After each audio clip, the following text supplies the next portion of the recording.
and welcome to episode 50 of The Eldritch Podblast. I am Margaret. I am Jack. And hello. Hello. Welcome to episode 50. Welcome back for the 49th time, but for the 50th time in total. See, numbers. I don't know how that works. Episode 50, baby. Wow. So, do you want to know a funny thing? So, do you want to know a funny fact? This is the second time we're recording episode 50 because we recorded episode 50 last week. Yeah, which would have been normal. Yeah, which would have been as normal. Yeah. And then in the interim, the newest OneD&D playtest got released. Yes. Got released, which includes, as you can see, the title of today's video. The Monk. The Monk. Finally, after all of our waiting monk mains, it's here. It's here, baby. The last class to be released. Being released with second iterations as its first iteration. Yeah. Took a little while to get round to it. Yeah, Probably because they had huge things in store, right? And Right? I feel like they had a lot of eyes on them for the monk, let's because be honest. The monk was and is the most sadly underpowered class in D&D 5e. Yep. Its damage falls off, it doesn't have enough key points, all the good stuff that we've talked about so many times. So, we're here to review the OneD&D playtest about the monk. Yep. So, this playtest was released on the 29th of June. So, again, in the interim between recording and not recording. So, we had recorded an advice episode, which is going to be next Thursday's video. But this is we just had to rustle some things around. We wanted to be the best content creators of D&D that we could be. So as soon as it came out, we pushed that episode that we'd already recorded to next week. Yep. And we've put another episode in for this week. Yes, so indeed. We're doing it for you. We're doing it for us. We're doing it because we're doing it for the monks out there. Yeah, we want to do the best thing that we can do. Yeah, we were kind of late to the train with the OneD&D stuff, so we wanted to be a little bit more on the ball with it this time round. So we are recording this on Tuesday and uploading it on Thursday. Yep. So we have one day to get everything ready for it. Not a week and a half as normal. Yep. So cries in editor, but such is life, especially a video like this that has so many edits in it. But it's all good. It's all good. I'm happy to do it. I am excited. Yeah, this whole playtest, to be honest, it has loads of revised things. It literally has revised the bard, the cleric, the druid, the paladin, the ranger, and the rogue, and obviously the bard, the monk. The monk. The monk's first iteration. Yeah, so they're all on the second iteration. Yes, all the others are on the second iteration, and you will know there's a certain person in this room who's a druid main. There might be someone here who likes a little bit of a druid. I didn't know that. No. Is it Bully? It is. Is it the dog? The dog loves it so much he's always in wild shape form. He's not a dog, he's just a druid. He never comes out of wild shape. No.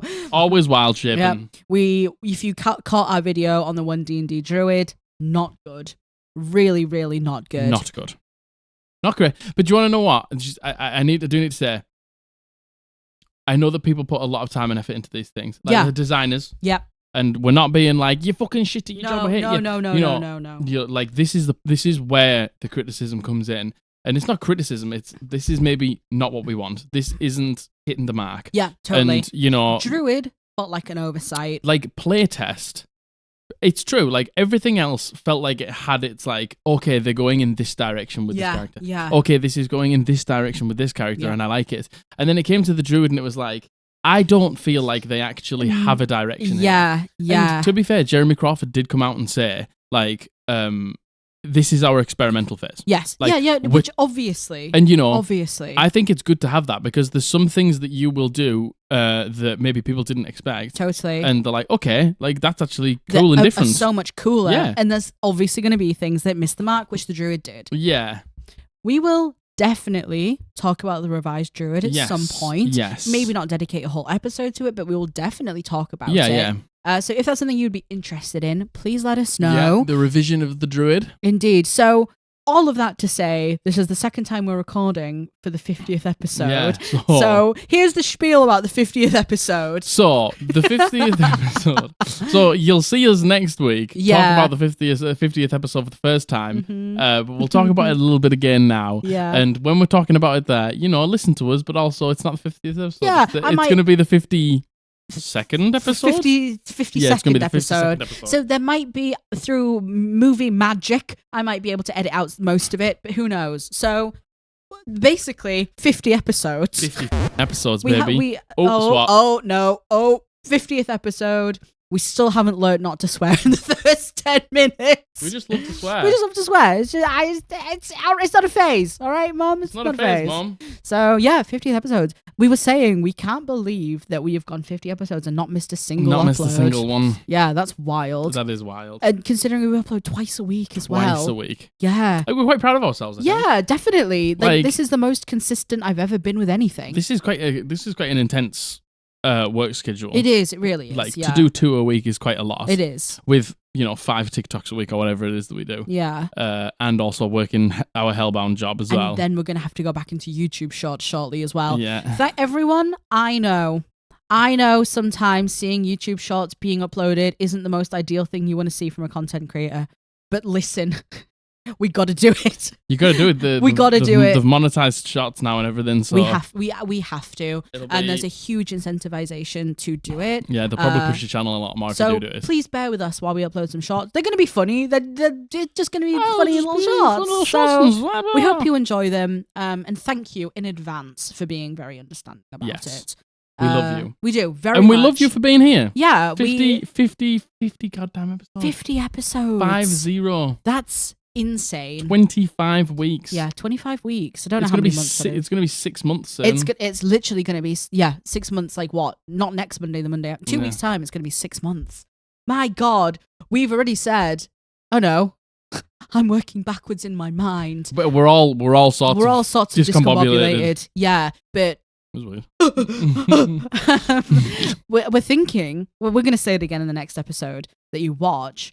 We're thinking of on our 6-month anniversary going back and watching some of our older videos and listening to our takes and seeing what we think. Yeah, and seeing how we've changed. Yeah, because our minds have changed a lot. Yeah. It would. You'd like to think in however many episodes it would. With or without the podcast, my mind's changed since this because I've learned. Oh, I've yeah, changed truly. as a Yeah, person. truly. You do though, don't you? Yeah, definitely. We've learned so much through the podcast, through our community, 100%. through the comments, through everyone. Like, yeah, we've yeah. learned so much. And again, this is the most consistent I've been with anything. Yeah. Apart from D&D. I've kind of always been, I hate to say it about myself, but the flaky one, because I am. Not really. And maybe not so much as I get older. Not since you haven't really been like that since I've met you. Yeah, I realise now that I was flaky because I was forcing myself to do things I didn't want to do. Yeah. And now that I simply say no to the things I don't want to do, anything I'm doing, it's because I actually physically want to do it. Yeah, exactly. So- and then you aren't flaky because you I aren't want to doing do things it. you don't Yeah, want to do. exactly. It was. You know? Yeah, exactly. But this is the most consistent I've ever been with anything. Yeah. I like to pick things up and drop them faster than you can say hot potato, Yeah, baby. yeah. It's just who I am. And now we're 50 episodes deep. Now 50 episodes 50, deep. 50. Feels good. Half a century. Yeah. Yeah. Feels good. Half a century. So thank you. So Thank you all for being here. Yeah. For 50 episodes. And we're celebrating it with the monk. Yeah. Yeah, perfect How timing. it should be. Not this advice stuff. No. Get that out of here. Get that out of here. Yeah, We God. care about the monk and the monk only. Helping our community. And the druids. And the druids. And the druids. And the druids. So, yeah, is there anything you'd like to update the people on? Since we recorded the last episode, it's been an hour as normal. Yes. The dog had his lunch. Yes. I laid on the decking with him because it was Yep. nice and sunny. Yep. I got changed. I had a bread bun Put my hair and up. a baby bell. Yep. Yeah. Baby bell for you Americans is a bit of cheese. A little bit of cheese. A little bit of cheddar cheese. A little bit of cheese. And it's in that like red, waxy. Yeah. Wax. It's Red wax wax. in it. It was the wax seal. Yeah. Good. Oh, no. Oh, no. You'd think. You'd think. You'd think. Again, we went through everything really in Monday's episode. Yeah. We'll just hit you with some meme time. Yeah. Oh, well, we've been playing a lot of Valorant. Oh, yeah. A lot of Valorant. A lot of Valorant. A lot An of unbelievable Valorant. amount of Valorant. Kind of sickening. You know what? When I did my hair, I was like, my hair kind of reminiscent of Neon a little bit. Oh, yeah, like with the way okay. that she has it like up She in the has it up at the pigtails top, and like the yellow. Yeah. Yeah. You're not a Neon man, though. No, I'm not a Neon main. I tried to be. I tried the duelist life, and the duelist life was not for me. It's for me, though. It is for you. You are Phoenix main through and through. Phoenix, through. Yeah. Last time we talked about Valorant, so many people were excited to hear we play Valorant. Yeah. It's a great game. It's actually a terrible, awful game. Don't play it. It's a brilliant game, but there are a lot of toxic members of the community. There is. But there's the same with that with every game. Yeah, you know what? With World of Warcraft, Yeah. with any other game that you play, Apex, horrendously toxic. Yeah. Listen, I turn all the enemy chats off. Same. I do not want to hear it. Nope. I don't want to hear it. I don't can't hear it. stand to hear it. It will ruin my day if I hear it. Last night we played a game just before we went to bed. Just before we went to bed, and we were playing with some of our friends. And sometimes our friends like say if there's something directed to like If there's me or something Margaret, really funny. they'll like let us know. And we lost, but I played really, really well. I came like MVP of the whole game, and like I was like slightly dunking on the other team in terms of kills, but we still lost. Yeah. And at the end of the game, didn't say it to anyone else on our team, didn't say it to Margaret, didn't say it to any of our other friends that were playing. They just went, "Eat dirt, Phoenix." I just find that hilarious. I just think that's dirt, so Phoenix. funny. Just me. Just no Phoenix, one else. Just Phoenix. Like, let me know I got under your skin without letting me know I got under your skin. Especially because they won. I don't teabag. No. I don't like. Nope. Like, I don't sort of like heckle the other team or anything like that. I'm silent. Nope. But I just, they just was obviously so upset. Yeah, I can't. Eat dirt, Phoenix. I can't stand the back and forth of it all, to be honest. Turn it off. Get it away from me. So we turn it off. But yeah, I'm a Fade main. I like the initiators in general. I was a Sova main. You got really good recently with Fade. Thank you. Yeah, I'd like to think so. I'd like to think my map knowledge still isn't great, but I can kind of understand kind of understand it a little bit. I feel more. like your map knowledge is getting there, and I feel like that has like helped your gameplay so much. Yeah, I'm kind of learning like where to look. You're doing really well. Thank you.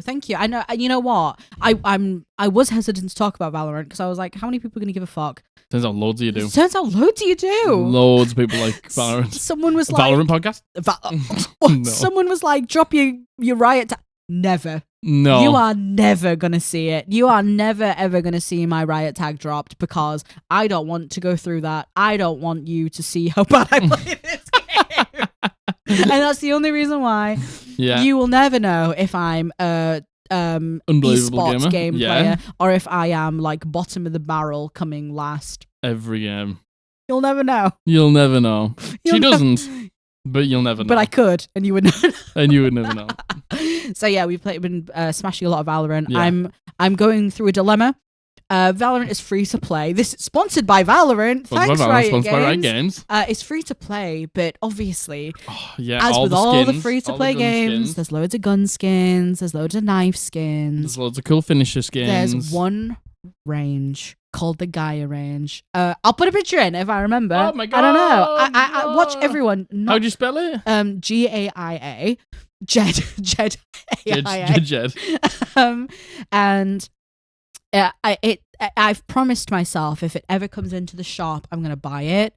It's coming to the shop today. The axe The axe though, it's not the skin, it's not the gun skin. It's so much money. It's so much money. You will only ever see that tree if you stab someone. But no. Yeah, that's fine.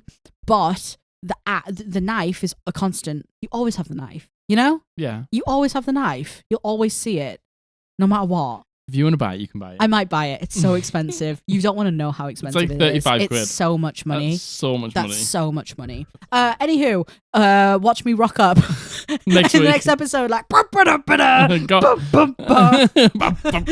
my Gaia axe. Who knows? Yeah, that's about all that's been going on. Really. Yeah, that really is. Yeah. That's it. That's all. So yeah, shall we get into meme time? Right. Oh, no. Are we ready? We're ready. Are you watching? I'm watching the timer. Are you ready? All right.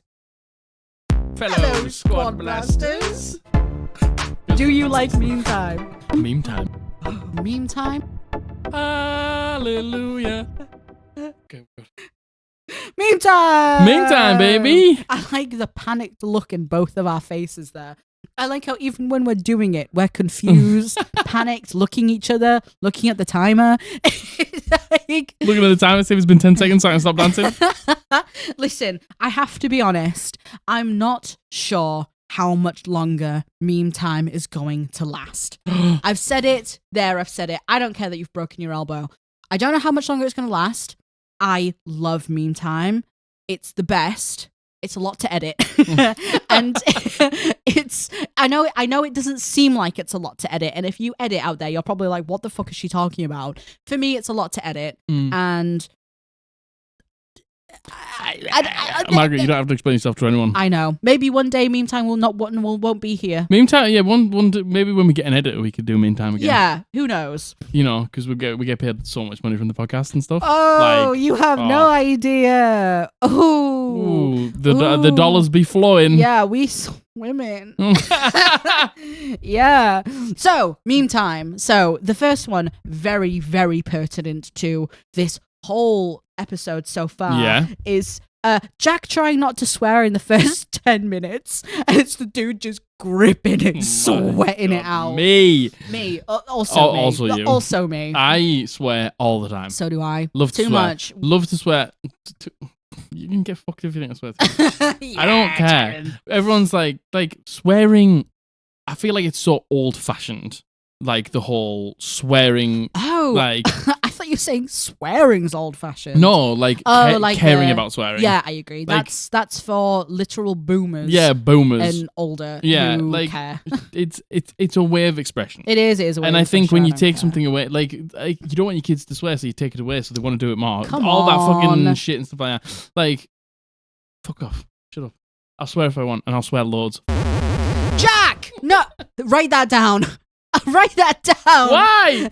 You're just going to hear a barrage of the sound of the Pokeball. That's all you're going to hear. Yeah, for anyone wondering what the sensor sound was, it's the sound of the Pokeball when it wiggles from the anime. Oh, no, not from the anime, from the game specifically. It's the little... You'll hear it. Trust, you'll have heard it many times. Nah, we're not going to win it down. So, the next meme is... tell me why we should let you in. And this is in relation to the session recap I said, where we were all at the bottom of Yggdrasil and we touched the heart and we were giving a plea to be let up. Tell us why you should listen. Me, all of us go or none. Another one, I need to see my family. And then Josh, I just want to see the smile on Rayla's face. Marked safe from Josh destroying my emotions with one sentence. That man, again, we've seen Josh since, and I sent him this meme as soon as, I think it was Ratty P who made this. As soon as it was made, Josh was like, "That's probably the best thing Igneous has ever said." It was good. It was really good. Yeah, I thought it was really thoughtful. It was really thoughtful. It was really sweet. It was really sweet. I really enjoyed it, and apparently so did everyone else. Yeah, it was what a wonderful moment, and he was just like, what a wonderful lad. What a wonderful lad. What a good lad, our Josh. And it just came out, and I feel like that's the best roleplay moments when it just organically, because you didn't have to think about it. That was obviously how you felt. Yeah, exactly. And that's in that moment, what you wanted to say. Exactly. But I just love Mark to say from Josh destroying my emotions. Just hear him out the window. That's all it is. The next one is from when we did the horrible house rules. Yeah. And Jack about rolling to confirm critical successes. That's dog shit and I hate it. Yep. What's the line? You're tacky and I hate you. I hate you. Yeah. Such a fucking great line. Strange that this is the second School of Rock reference we've made. It's because School of Rock's unreal. It is. Listen, there's parts of it that haven't aged particularly well. No. I feel like that is a lot of the movies of that era. However, great movie. I think it's body positive. Because what's her name? Is it Tamika? Comes up and she's like, I get nervous because of the way I look. And Jack Black's like she gets on the stage and she's a big woman and she fucking gets out there and she smashes it. Yeah. Like, don't let that and sort of thing. True. That's a good message. True, but there's also the message that if your girlfriend's trying to make positive influences in your life, she's a bitch. Not a good not a good message. Not a good message. So I think it tried. Yep. Still a great movie. Honestly, it's still a great movie. But, and that's that on that. And that is dog shit and I hate it. It indeed is dog shit and I hate it. I will not be confirming criticals. Apparently it's from 3.5. Oh, is it? Apparently it's from 3.5. Apparently it doesn't. It's you don't. I like how we just had a conversation. Like it's It's because that's it. Anyway. Yeah. So the next meme.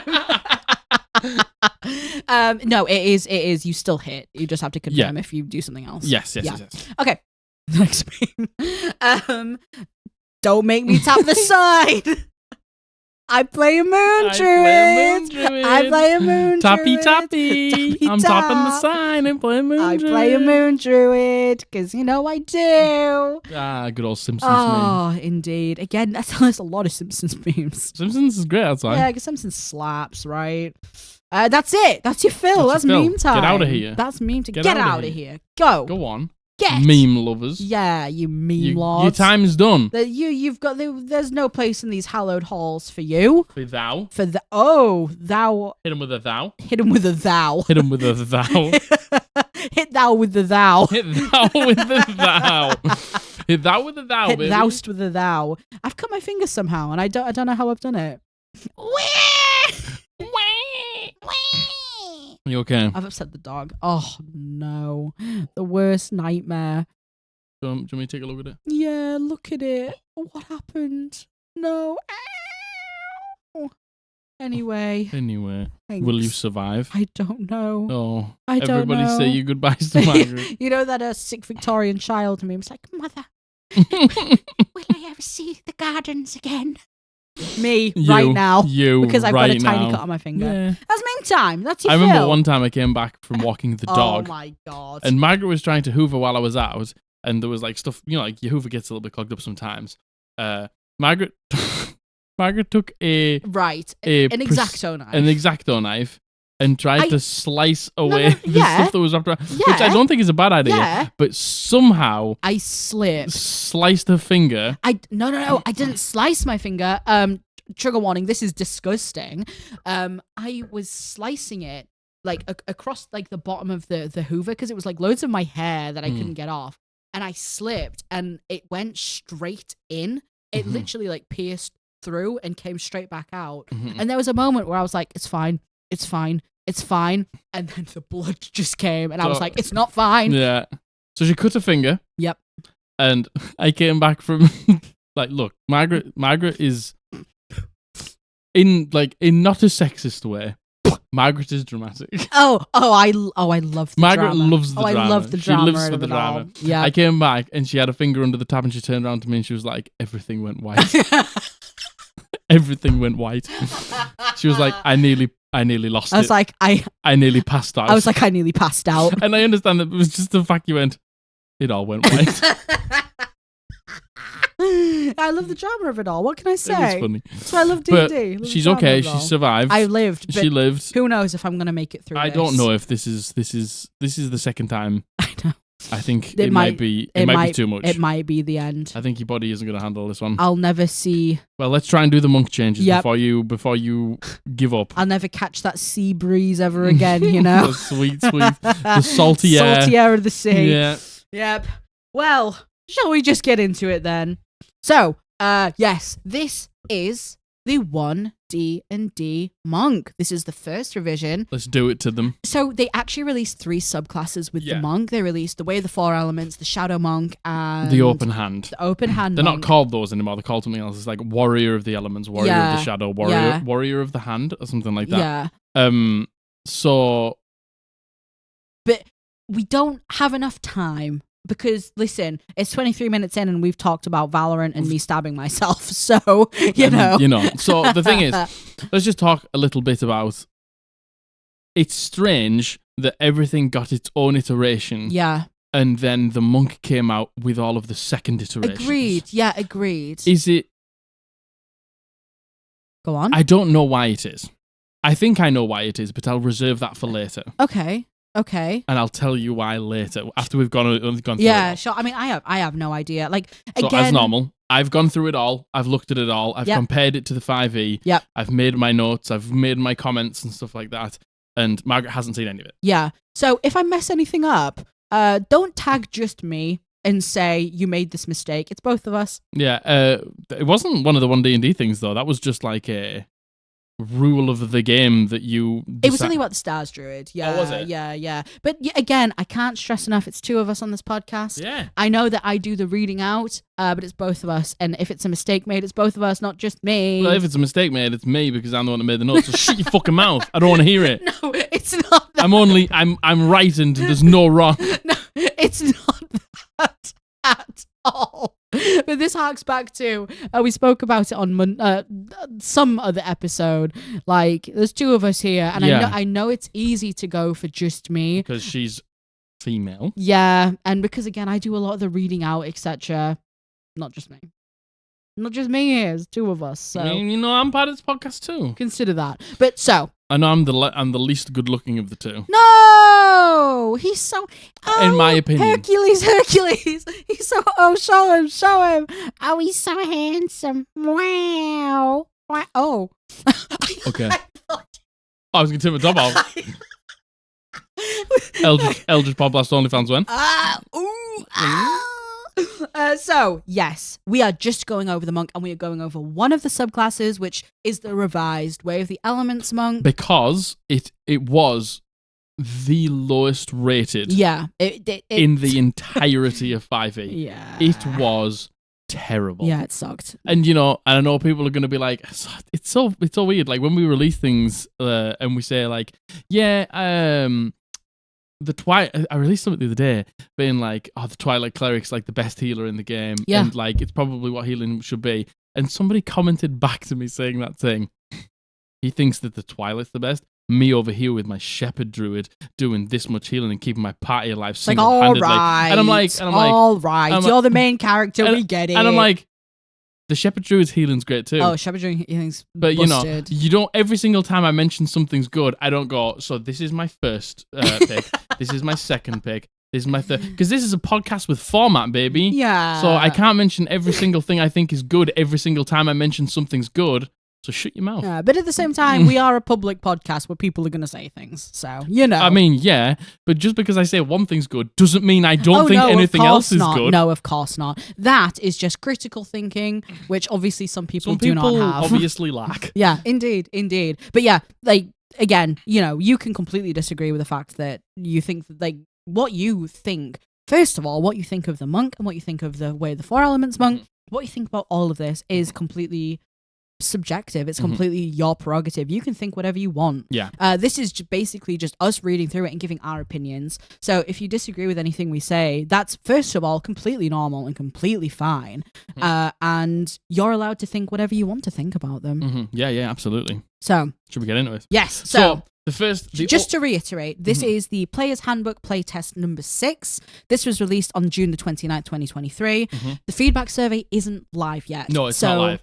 This is for playtest. After you've playtested, if you do playtest it, then you can give your feedback when it opens up. It's only just come out. Exactly. So it opens up on July 20th, which is exactly 2 weeks today. This is the largest playtest document so far. I know we're only doing the monk, but like there's all those other classes. All the classes. There's some revised spells. There's general rules. There's a lot in this playtest. There is. We're focusing just on the monk today. If you want to see anything else, if you want to see any of the other subclasses for the monk as well, let us know. Yeah. We will definitely talk about the druid.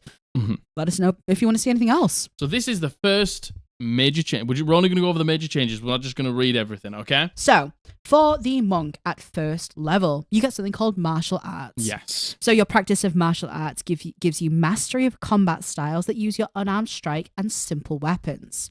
You gain the following benefits while you are unarmed or wielding only... Wielding only simple weapons, and you aren't wearing armor or wielding a shield. So these are all the options that you get with martial arts. The first one is a bonus unarmed strike.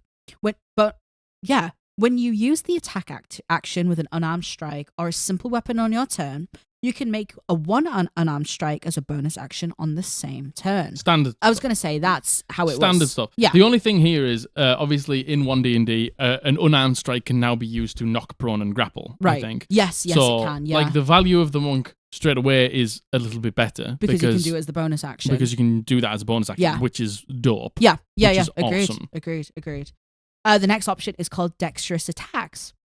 You can use dexterity instead of strength for the attack and damage rolls of your unarmed strikes and simple weapons, except those that have the two-handed property.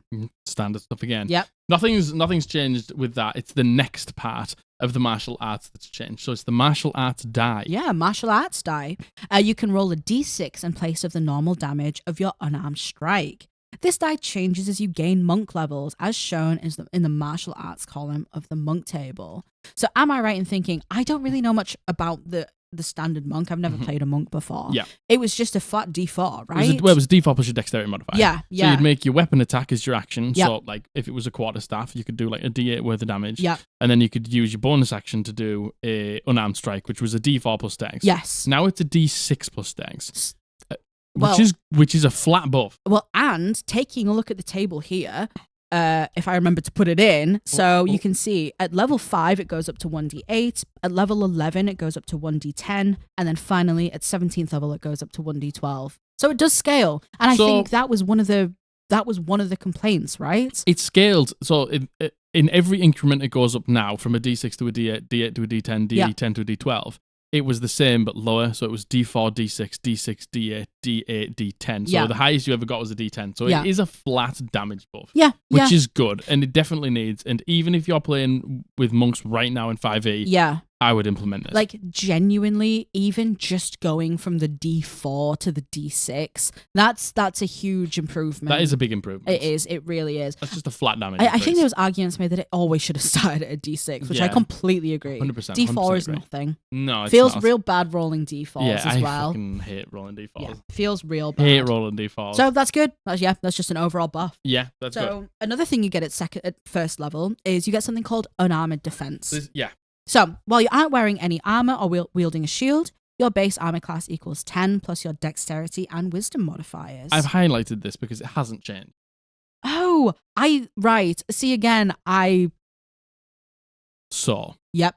My other issue with the monk. Yep. Is you are the only martial character that doesn't have a D10 hit dice.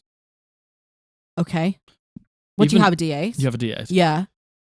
Barbarian, fighter, ranger, even blood hunter, paladin. Yeah. Every single one of them has a D10 or above. The monk has a D8. Yep. Why?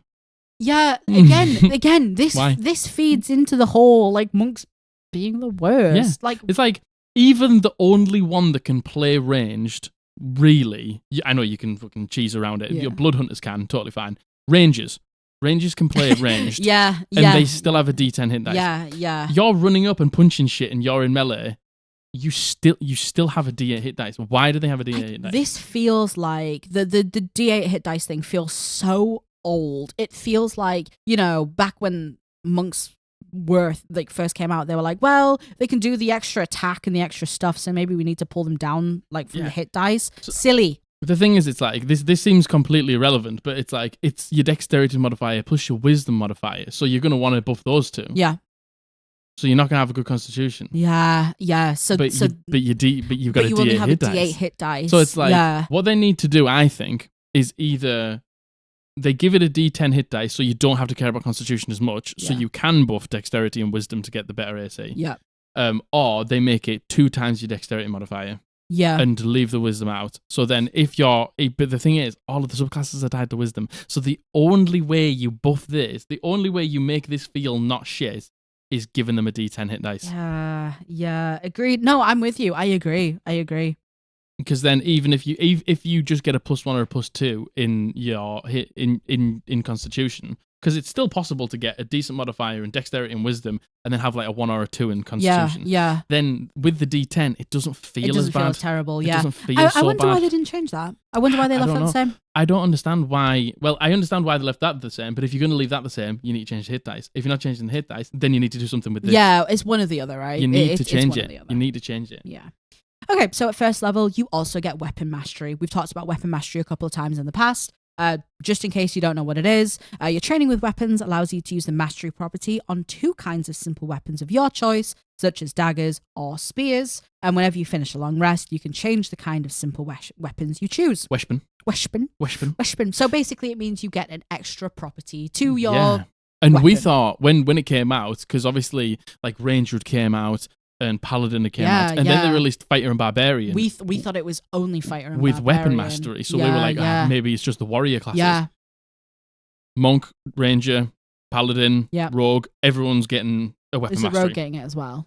Not as many as the Barbarian and the Fighter. Obviously, which I think fair. I think fair. But I think fair. That's just a flat buff. Yeah, which that's is nice. great. That's nice. I love that. That's nice. That's gonna make a little bit of extra. Yeah, it's bit of extra something. It's just gonna make it interesting to play. Yeah, agreed. I love the weapon masteries. We talked about the weapon masteries in the Barbarian OneD&D one that we've done before.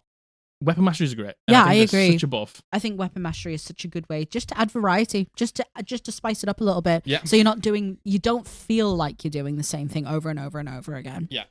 Okay, so at second level, you get something called martial discipline. Your self-discipline and martial training allow you to harness a well of extraordinary energy within yourself. Your access to this energy is represented by a number of discipline points. Not key points. Not disciple points. Not disciple points either. I was watching D&D Shorts as he did his thing about the monk, and he accidentally called it disciple points. Hey, I'm with you. I've done that too. So funny. Your monk level determines the number of points you have, as shown as the discipline point column of the monk table. Boo. Hold on, let's take a look. Let's take a look at the table. So at level 2 you have 2, at level 3 you have 3, at level 4 you have 4. Okay. So actually, it's the exact same. I was going to say, so it's not any different to key points. It's the exact same. They've just changed it from key points to discipline points. And they haven't changed the amount you've got. See, again, how can you release the monk I know, and not have changed the amount of key points again? But then you're thinking, oh, it's okay because they'll make things cost less key points. I mean, well, okay. I feel like that's foreshadowing, then, isn't it? Man, you would hope. Why would this is again this this in particular? Why would you not change this? Just do level plus proficiency bonus. Like, this is the one thing that again, not played a monk. I've never played a monk. Don't know much about monks. The one thing you hear so often is give them more key points. Because it fuels everything they do. It does. It does. Everything they do. Like things like, again, like the rogue has the hide, disengage, dash, like the cunning action that just every round for free, but the monk has to spend a key point to get it. Yeah. Like, to be not rubbish, so you get to use the unarmed strike bonus action. If you want to get 2 of them to keep up with damage in the middle to late game, you gotta spend a key point just to keep up with damage. Yeah. Where like the rogue could get sneak attack, and the rogue's not the best example because the rogue doesn't really keep up with damage late game that very well either.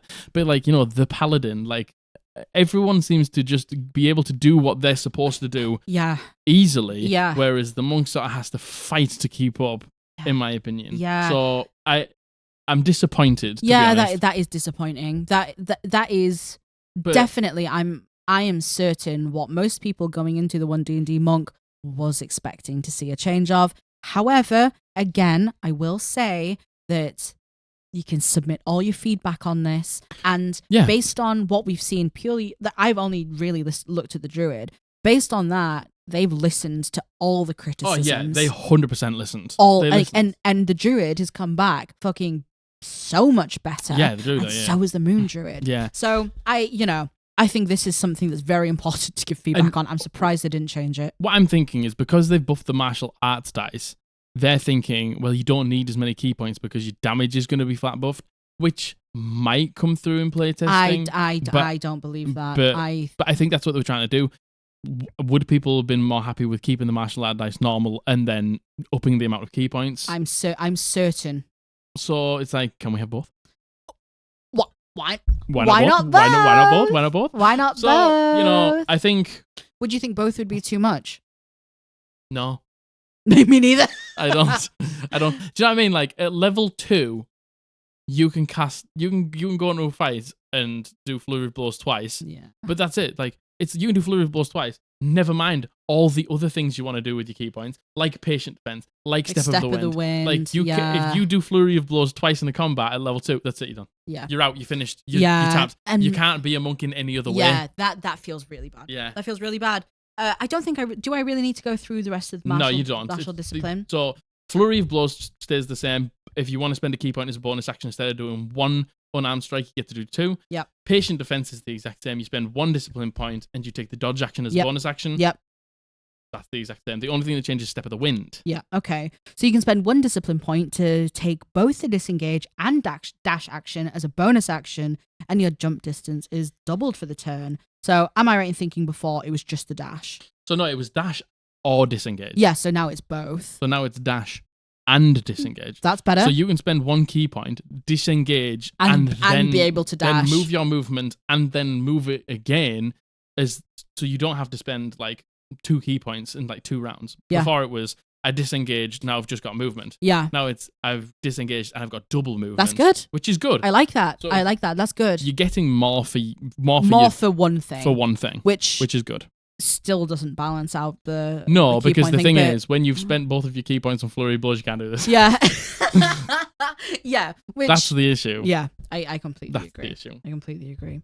So, at 2nd level, you also get something called unarmored movement. Your speed increases by 10 feet when you aren't wearing armor or wielding a shield.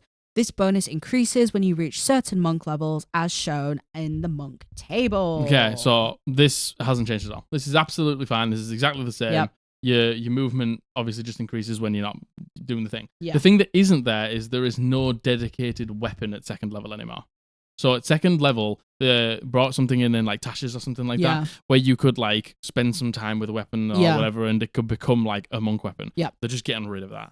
Okay. And I think because they're buffing the martial arts dice, I was going to say... they don't need to do that. I was going to say, I'm assuming that's in lieu of that. Yes, I think right? that was to keep their damage sort of in line because they could get a better damage dice by spending... And from the beginning as well. From the better weapon. Yeah. But now because the martial... Which I like. I don't like monks fighting with long swords and stuff like that. Yeah. It's flavour. Yeah, I like the staff-wielding, fist-flurrying punch machine true. Like the monk. fantasy of the monk. And I think that was a band-aid for Tashes. Yeah, I feel like Tashes did that for a lot of things as well. Yeah. But I feel like you're either not gonna care or you're gonna hate it. Yeah, I think it's fine. I think people are going to again be like, meh. But I can also foresee people being like, well, I really loved the versatility of being able to do that. Yeah. But again, the flat. But I think the martial arts dice buff is better than that. Because you would still be limited to what you actually have proficiency in. You would still be limited to that, right? I don't know if it was... I can't remember. I never actually used the dedicated weapon. Yeah, So I don't know what it was, but that's gone now. Yeah. And I think that's flavor-wise better. Mechanical-wise, I think it gets covered by the martial art dice. Yeah, so I don't think it really matters. Yeah. Let us know. What do you think about that? Especially if you've played a monk and you've used it, what do you think? Okay, so at level 3, you get something called... you get deflect missiles. You get deflect missiles. I say you get something as if we've never heard of deflect missiles. Deflect missiles has slightly changed. Yeah, so you can use your reaction to deflect ranged attacks against you that deal bludgeoning, piercing, or slashing damage. When you do so, the damage you take from the attack is reduced by 1d10 plus your dexterity modifier plus your monk level. If you reduce the damage to 0, you can spend 1 discipline point to redirect the attack towards another creature. If you do so, choose a creature within 60 feet of you that isn't behind total cover and must make a dexterity saving throw or take the damage equal to 2 rolls of your martial arts die. And the damage is the same type of damage dealt by the attack. So, better. Because before it was like the thrown property is 20 over 60. So if they were beyond 20, it was disadvantage. If they were beyond 60, you couldn't even fucking do it. Yeah. And I think the damage dice was just what they were shooting you with, which was never going to be as good as at least 2d6. Yeah. Indeed. Soon to be 2d8, which is awesome. Agreed. But the problem is, it still costs a fucking key point. See, again. Just make it just a reaction. Yeah. If you succeed, you can throw it back. If you reduce the damage fully, you can throw it back. If you don't reduce it fully, you can't throw it back, which is exactly this. But it's like, if you reduce it fully, you can spend a key point. Just take that out. Just take it out. Or just give them more key points. But Give I would them agree. more key points to take it out. I would say take it out. Yeah. I would say take it out. If they give more key points, I'm happy to have it cost a key point. Yeah. But if you're not giving more key points, take the key point restriction out. Just have it reduce as a reaction. Yeah. If you don't fully reduce it, you still take a little bit of damage and you don't get to chuck it back. Yeah. Totally fine. If you reduce it fully, you get to throw it back. I think so. I would say take it out entirely. Yeah. Just take the key point restriction out. Give them key points and take it out. Why not both? Why not both? But yeah, the damage is better. The range is better. Does cost a key point. Yeah. Boo, boo, boo. Yeah. But, the fact that they're tackling things, like the restrictions before, 20 over 60, that's fucking shit. Like, a range of 20 feet, and then beyond that, disadvantage, and then beyond 60, you just can't do it. That's shit. Yeah. Yeah. So the fact that they changed that, great. Damage dice is better, great. We're close. We're just everything just seems to be close, but not enough. Agreed, which is promising. Which is good. Fair, it's all going in the right direction. It is. So you get your monk subclass at level 3 as normal. You get slow fall at level 4. You get extra attack at level 5. Yeah. All normal. And then at 5th level, you get your stunning strike. So the stunning strike, the most controversial of all I was going to abilities. say the most controversial. The worst subclass with the best ability. Sorry, the worst class with the best ability. Yeah. So, once per turn, when you hit a creature with a simple or an simple weapon or unarmed strike, you can spend 1 discipline point to attempt a stunning strike. The target must succeed on a Constitution saving throw or have the stun condition until the start of your next turn. So, it's been nerfed. Oh, it's been nerfed. It's because it's only once per turn now. 2 things. Because it's once per turn, which you could spend as many of your very limited key points to try again. To do it as many again. times as you wanted to get off the stunning strike. Yeah. Now it's once per turn, and it's also until the start of your next turn. No. Not till the end of your next turn. Oh no. So you're going to try and make it with your weapon attack. Yeah. If they fail, then you flurry of blows, have advantage and stuff like that, and all the good stuff.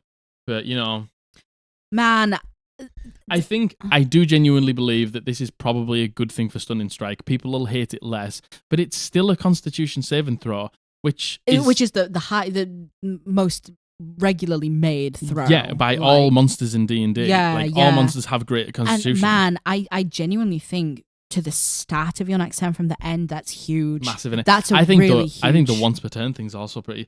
I think the once per turn stops like the cheesiness of it all a little bit. I think. I mean, it still cost a key point every time you tried. Well, true, and like there's nothing worse than trying to stun something, it's succeeding, and then not being able to do it again. Do you know what I mean? Like, yes, it sucks to have to dump all your key points, but it's still a resource you're spending. Exactly. And exactly. Having, what if you fucking really need to stun? Yeah. You really need to get out of that situation. Yeah. Yeah. I think, which would I prefer, once per turn or till the start of your next turn? I think I would prefer to have the change at the start of your next turn and be able to do it as many times as I wanted. That's exactly what I was going to say. I still have to spend... At level 5, I have 5 key points. Yeah. If I have fucking 3 attacks and I spend 3... I've got 2 left. Yeah, I agree. So I would be more than happy to let the monk try again. Yeah.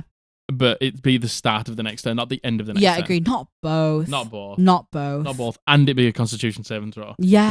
Which if you play rules as written and monsters as written, and you only use monsters from the monster manual and things like that, like official stuff, they all have good Constitution. Yeah. Like, it's very rare that you get a monster that doesn't have good Constitution. Yeah. Boo. Oh, that's a shame. I understand that this needed to be fixed in a way because so many people had a problem with it. And, I'm more than happy to be for the many, not the few. Yeah. Like, if it's a struggle for DMs, then I'm a fan of the change. Yeah, agreed. And I know a lot of, but the thing is, it's like, the only thing is, it's when people go, monks are overpowered because of stunning strike. It's like, oh, come on. That's not true. Yeah. It's just, I understand that stunning strike is very powerful. Can be annoying. Yeah. Very, very, very annoying. So I can it's imagine. Like, fixing stunning strike's good as long as we take care of the rest of the monk. Yeah. And again, I understand the only once per turn. Yeah. I understand why they've done that. I just feel a little bad. Feels a little bad. Just feel a Start little of the bad. next turn, still a Constitution saving throw once. It's like, why don't you change it to not a Constitution saving throw and keep those 2 changes? Yeah. That's also another potential change. Yeah. It's like there's 3 things there that we can work with. I think this will get changed. I think definitely. this will get changed. I think this is a bit this too will get much. Changed. Yeah, definitely. So at 6th level, you get Empowered Strikes. Whenever you deal damage with your unarmed strike, it can deal damage of your choice, of force damage, or its normal damage type. Is this what you were saying earlier about getting... like, everyone's just getting, like, it doesn't say your attacks are now magical for the reason of overcoming resistance. Yeah. They don't say that anymore. It's like, your attacks now deal this damage. Yeah. It's like the Moon Druid. your attacks now do radiant damage. Yes. Now the monk strikes do force damage, which I love the fucking the thematics of. Of force damage. Just like this, I always think of force damage of this like yellow sort of you know when you see like a kapow in like Batman comics, and it's like that. I always think of it like that. Like there's just this like spark or this crack of energy of like force damage. Yeah. I think thematically it's great, and I just think they're getting rid of like this whole your attacks do magical damage now, because I think they're taking that out. Yeah. Just in total. Yeah. Is that something that's been said like in this? I don't think it's been said. I don't know if Jeremy Crawford's been like, we're getting rid of it. Right. Because there is something else later on that he says they're getting rid of, which was speculated. Right. So I don't know. But the thing is, I just don't do it, really. Yeah. Like, I don't just want to go, oh, right, okay, you need a magic sword, you need a magic bow, you need a magic this. Yeah. I know. It feels bad. It just feels bad. It feels really just bad. annoying. Yeah, it's just annoying to take care of. It is annoying.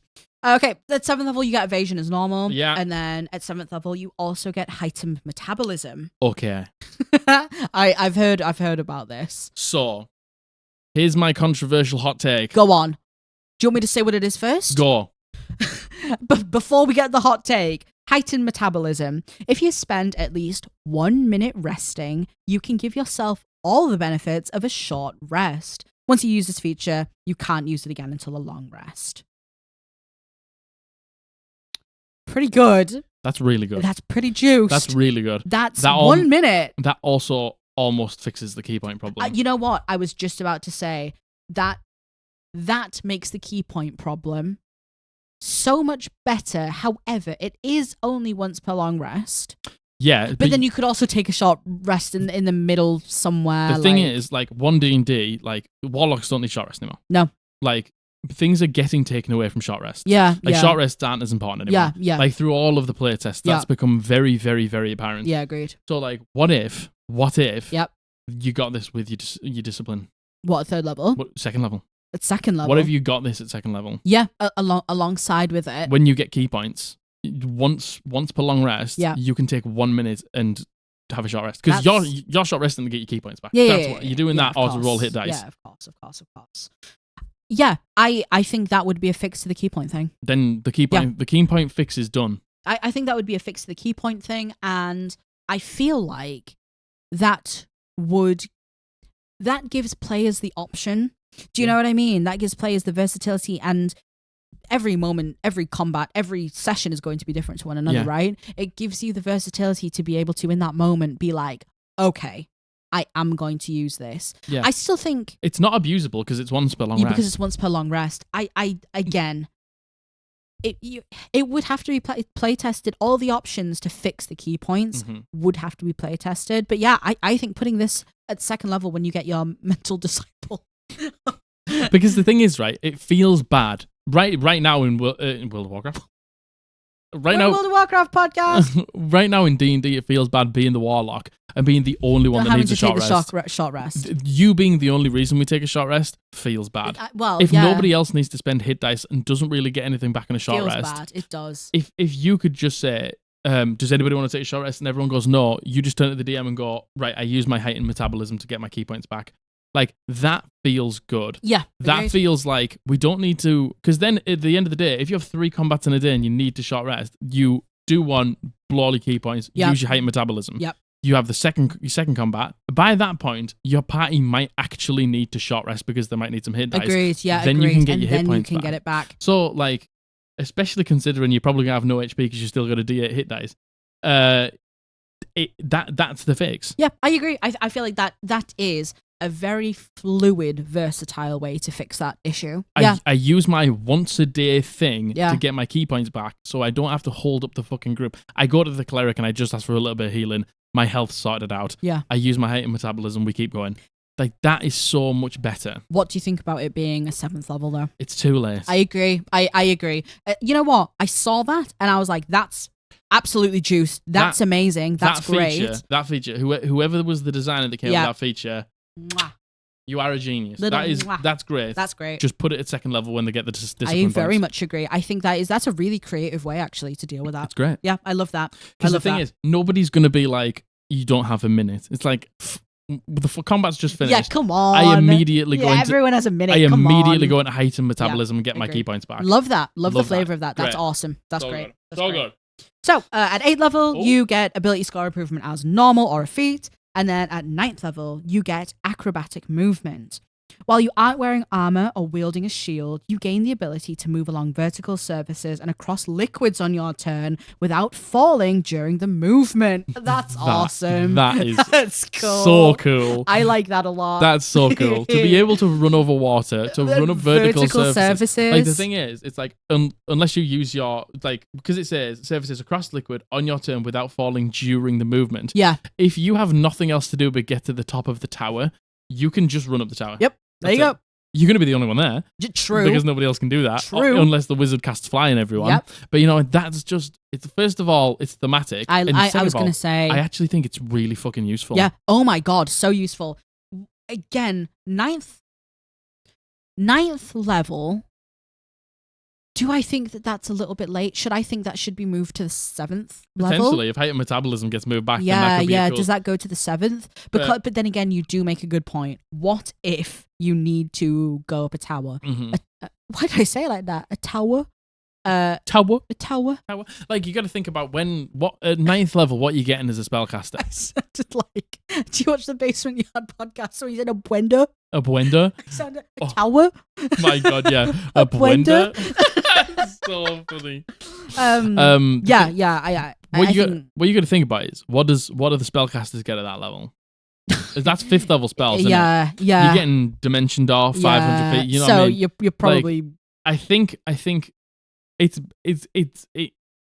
sort of like flying in a way. yeah. Apart from the fact Agreed. that you can't do it in the middle of you become even more mobile as a Yes, monk agreed. at that point. Wow, that opens up a whole. I'm not gonna sing it.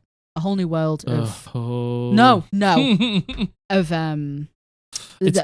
possibilities. I love that. I love that. It's Yeah, amazing. I think that's great. Could it potentially be earlier? Yeah. Yep. Am I that bothered if it isn't? No. Yeah. It's agreed. still great. Super thematic, super flavorful. Love that so much. I love that. That's what you picture the monk. That's how you picture That's the how you monk running across water. Running across water, running up running up walls. Agreed. So good. Yeah. Okay, at 10th level, you get self-restoration. Through sheer force of will, you can use a bonus action to remove one of the following conditions from yourself. Charmed, frightened, or poisoned. In addition, foregoing food and drink doesn't give you levels of exhaustion. It's pretty good. Yeah. It's pretty fucking good. Yeah. Now, yeah. I think my reaction there, because we, the table we play at, we don't really do like the food and drink thing giving you exhaustion. So that's why my initial response was that. However, I realized a lot of tables do. Probably the majority of tables do. I would say it's more 50-50. I would say to be able to be fair, to be able to use the bonus action to remove a charmed, frightened, or poisoned, that's great. probably 3 of the most common definitely things. Definitely. Frightened and charmed, loads of monsters can do. And poisoned And is poisoned bad. is a bad condition Bad. that is also quite common. Yeah. So the fact that you can get rid of all of them as a bonus action is awesome. Yeah. So this was a combination of stillness of mind, mind and body, And and purity of body. Yeah. which was the 7th level ability and Yeah. the 10th level ability. Yeah. And it was an action. So it's definitely improvement. Yeah. To go from an action to a bonus action is great. Agreed. And if it was a mixture of 7 and 10th, and for it, Yeah, I think it's a good change. But the thing is, what it says there is there's no disease anymore. It used to be you were immune to poison and disease. Right. Okay. Damage yeah. or Now whatever. it's just poisoned. Because they're just getting rid of disease. So disease is no longer a thing in the game anymore. I feel like that makes sense. Yeah, like this is the thing though. It's Yeah. like they've said literally there's a design note saying disease isn't the thing anymore. It's like why didn't they say that about magic damage then? Because maybe I'm wrong. Yeah. Well, who knows? Maybe they just haven't fully fledged that out yet. I don't know. But yeah, so like disease isn't the thing in D&D anymore. Yeah. So there you go. I mean, it doesn't really matter because like it says there, most of the things about disease were covered through poison. Anyway. So. Yeah. But yeah, I love that ability. I think it's great. And I agree. Yeah, my initial was because I was thinking through a lens of being purely personal there. Yeah, like the food thing, I don't really care about. Yeah. But again, I feel like for the games that is relevant to, that's great. Yeah. That's really great. Yeah. Well, again, the new OneD&D exhaustion is so much more forgiving. Which would allow you to do things like this more. So that's also so good. much more forgiving. And, three most common like conditions to be able to get rid of them as a bonus action. Indeed. That's sick. Yeah, indeed. That's Especially at higher levels, they're going to be used on you a lot more. Yeah, a lot 100%. more. So at 11th level, you get your subclass feature. 12th level, you get an ability score improvement or a feat. And then at 13th level, you get deflect energy. Yes. You can now use your deflect missiles feature against range attacks that deal any damage type, not just bludgeoning, piercing, or slashing. Cool. That's really cool. Yeah, cool. Be able to deflect like a Eldritch Blast. Yeah, cool. Being able to deflect like Scorching Ray. Yeah, I like that. I like attacks that come at you, you just like bat them away with your palms. That's really cool. I really like that. Like flavor-wise, especially, I really like that. There'll be abilities that like, I don't know, like let's just say like something has like an acid spit that's a ranged attack against you. Yeah. You can just now smack that away. That's so cool. It's just cool, isn't it? Yeah, I like that. Like you become, I think that's like quite a tanky improvement. Yeah, which is nice. Again, 13th level, I feel like not everyone will get to 13th level. Yeah. I think some would definitely get to 13th. A lot of campaigns will get to 13th level. Yeah. Do I think maybe that should have been like a 10th level thing? Yeah, a little bit earlier. Yeah, a little bit earlier. But I think that's because we're taking heightened metabolism and moving it down. True. So then we're like, we'll move everything else down. Everything could come down like one or two levels. True. So agreed. I agree with you. But I think thematically it's amazing. Yeah. I think mechanically it's actually also really good. I think it's really good as well. I think that's Like but I bet this also is still costs a key point. I bet this is something that monks who wanted like the revised things. This is probably one of the things that they wanted, to be able to not just deflect like an arrow coming in. Or I think that a lot of people homebrew this already. But I can imagine it. Yeah, I can imagine. I can imagine this is already quite a homebrewed rule. Yeah, so why not put it in? Yeah, why not both? Why not both? Why not both? Why not both? At 14th level, you get Disciplined Survivor. Apparently, this is the same as Diamond Soul. Yeah. So they just changed the name. Yeah. But it was the thing is, it was a 20th level ability. It was 20th level. This is a 20th level ability. When you roll initiative, you regain 4 expended. Oh no, sorry, points. I was looking at Disciplined Survivor. Oh sorry. Sorry, Disciplined Survivor. Yeah. Yeah, that was same as Diamond Soul completely. It's just a different name. Yeah. So what Jack was talking about there, the perfect discipline. Yeah. It's now 15th level, was 20th level. When you roll initiative, you regain 4 expended discipline points if you have none remaining. Just take out the stipulation of having none remaining. Yeah, like just let them have them. When I roll initiative, I get 4 key points back. That means maybe I don't have to take another long rest. Yeah, another short rest. Yeah, and again at 15th level. Yeah. You're going to want to do it a lot. You're going to want to use a lot of your key points. And to be fair, at that level, you have loads of key points. But true. But it might just mean the difference between having to force the group to take a short rest and then not having to do it. Yeah, especially if you've used your metabolism as well. It also just encourages cheesy gameplay. I just stand here and punch a tree and do flurry of blows because I have 2 key points left and I do it twice. So then I have none. So then I go into the fight when I get 4. Oh. Do you know what I mean? I get you. It's like, that's just encouraging people to drain them. If I have little, I use them pointlessly to then gain 4 back when I get initiative. Yeah, true. It just encourages cheesy gameplay. True. Yeah, very true. True. But again, we've seen this trend of a lot of 20th level things being pulled down, and a trend of initiative role based things. This was one before, but a lot of them, like the sorcerer gets it with meta magic, the barbarian gets it with rage. Like everyone's starting to get things back when they roll initiative. Yeah, which is cool, I think. Yeah. No, agreed. Just take out the stipulation of having to have none. Yes, I agree. When I roll initiative, I get 4 back. Done. You just get them. Done. You just get them. Yeah, true. So because you're only going to roll the initiative the once, you know what I mean? Yeah, exactly. Yeah. So at 16th level, you get an ability score improvement or a feat. 17th level, you get your subclass feature. And 18th level, you get something called superior defense. So as a bonus action, you can spend 3 discipline points to perfectly bolster yourself against harm for 1 minute or until you are incapacitated. During that time, you have resistance to all damage except force damage. Again, do you want to read my little note? Go on. Oh, a massive nerf. It was 4 key points. You could also go invisible. And it is for 18th level. And he's put next to it for fuck's sake. I thought, for fuck's sake, is invisible that strong? Can no longer spend 8 key points to cast astral projection. Like, I don't know if there was that many monks using 8 of their 18 key points to cast astral projection. But before, you used to be able to do 4 instead of 3. Yeah. But you used to also go get invisible. Go invisible and do that. Fucking wizards get invisibility at 5th level. Yeah. You get 3rd level spells at 5th level, you get invisibility then. This is 18th level. Yeah, I was going to say 18th. And you've taken that's out really invisibility. High. Yeah, that's... Like, what the fuck's the point? Yeah, 18th level is really, really high. Yeah.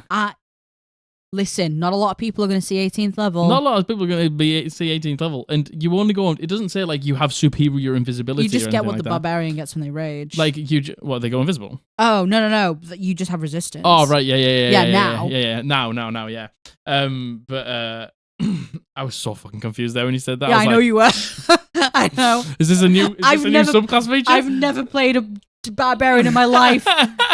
Yeah, so, like... It's not like you get superior invisibility where you're just invisible for the whole fight. Yeah. It's just you're invisible, and when you're going to attack, you're going to break it. You're going to come out of it. You're going to break it. You know, it lets you go, I'm in fucking danger here. Let me get out of here. I spend 4 key points. Yeah. I go invisible. Give myself the best chance to get out of here and sort myself out. Yeah. Yeah, I agree. I agree. Why did they take the invisible out of it? It's an 18th level ability. Yeah, was it always... A wizard can do at 5th level. Was it always 18th? Yeah, I think so. Yeah. Why? Yeah, that boo. Yeah. I don't know why. Yeah, that sucks. I don't know why. It seems so strange. That sucks. So at 19th level, you get ASI or a feat. And then finally, at 20th level, you get something called Defy Death. If you drop to 0 hit points, you can spend 4 discipline points, roll 4 martial arts dice, and then add the dice together. Your number of hit points instead changes to the total rolled. Each time you use this feature after the first, the discipline points cost increases by 2. After you finish a short long rest, the discipline cost resets to 4. I think it's a neat ability. I think it is as well. I think that's great. I think, in that moment, I mean, how many, again, roll 4 martial arts dice and then add the dice together. Yeah, so it's an average of 26. Oh, okay. At level 20. Yeah, okay. You're going to basically be one-shottable at that level. I was going to say... When your hit point maximum is like 150. That's definitely not good enough to warrant... First of all, yeah, it's great that it happens anyway. Do you know what I mean? It's great that you can do it. Yeah. But I don't know, for a 20th level thing, to be able to get an average of 26 hit points 26 hit points. That's not... You're not going to last... You're going to last 1 more round and then you're going to be down again. Yeah, if that. What I thought, my suggestion was, monks decide how many. It's like, but then they could roll 20 and do 20. It's like, yeah, but then they got okay hit points left. Then they're useless.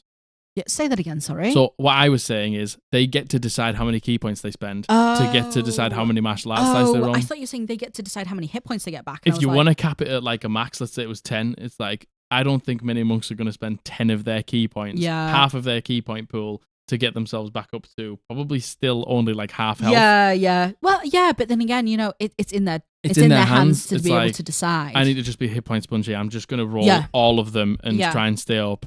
Or it's like, I'm just going to use one and then try and escape. Because if it was me, if it was a choice between 1 or 4, I'm going to take 1 because the chances are whatever's hitting me at 20th level is going to do more than 26. Yeah. Oh, without a shadow of a doubt. So let them spend between 1 and 6, however many. 10, whatever you want it to be, Wizards of the Coast. Yeah. And let the monk decide how many they spend. Yeah. Doesn't have to go up to 20 or anything like that. No. I agree with that. So would you put a limit on it? I would probably put a limit of like 10 or something like that. Yeah.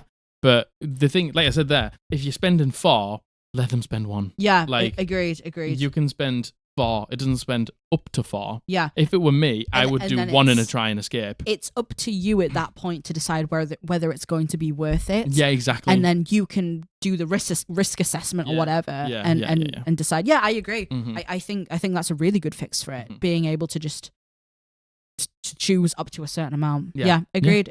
Again, for 20th level feature, I think that's maybe one of the more underwhelming ones. I think it's underwhelming. Yeah, it's underwhelming. Like the Shadow Sorcerer gets this at 3rd level. Yeah. They just get to roll a Constitution saving throw. Yeah. It's slightly different, but it's it's hitting 0 and being able to bounce back. Yeah.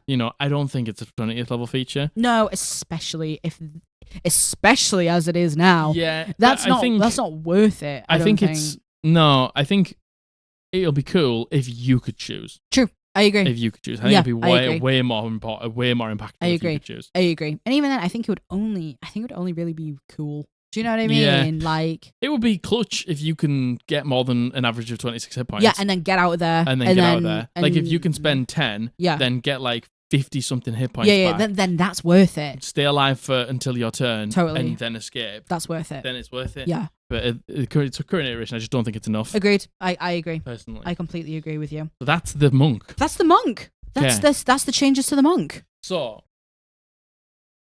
now my opinion. Yes. And now the reason I think that they didn't release it before. Okay.